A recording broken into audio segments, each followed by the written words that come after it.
তোমাদের একটা কথা বলি, মনে কিছু করো না, সব মেয়ের মাদেরই বলছি। তোমরা বলো, অনেক সময় শোনা যায় বলে যে আমার জামাই বাবা আমার ছেলের মতন, সবসময় বলা যায়, শোনাও যায়, সবাই বলে। কিন্তু ছেলেটা কোথায় পেলে সেটা আগে জবাব দাও। তোমার ছেলেটা কোথায় পেলে?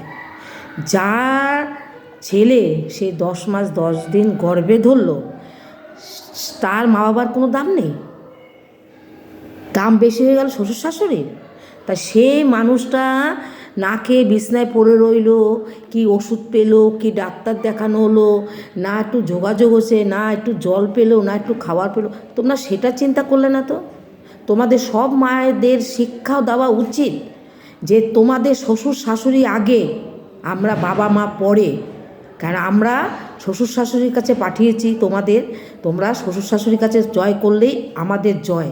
তোমরা সেটা না করো। কিছু কিছু মেয়েরা মায়েরা বেশি, মায়েরা বেশি, বাবার চেয়েও মায়েরা বেশি।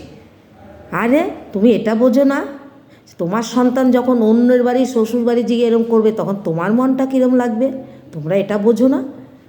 কী বলবো দিদি দাদা, কিছু বলার নেই।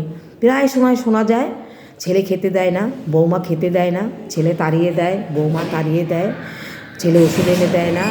অথচ শ্বশুরবাড়ি তারা মন্ডা মিটায় শাশুড়িকে পাপা মাম্মি ছাড়া ডাকে না, আর বাবা মাকে ডাকতে ঘৃণা হয়, তাদের ঘৃণা হয়। তা কী বলবো, এই তো যুগ, কিছু করার নেই, যুগের হাওয়া। যে মা তাকে আঁচলে শুয়ে পেচ্ছাবের মধ্যে নিজে শুয়ে রয়েছে, সেই মা বাবাকে কেউ চেনে না। এটাই হচ্ছে কথা। তবু তোমরা কিছু মনে করো না, আমি সবাই এরকম হয় না, যারা হয় আমি তাদের বলেছি।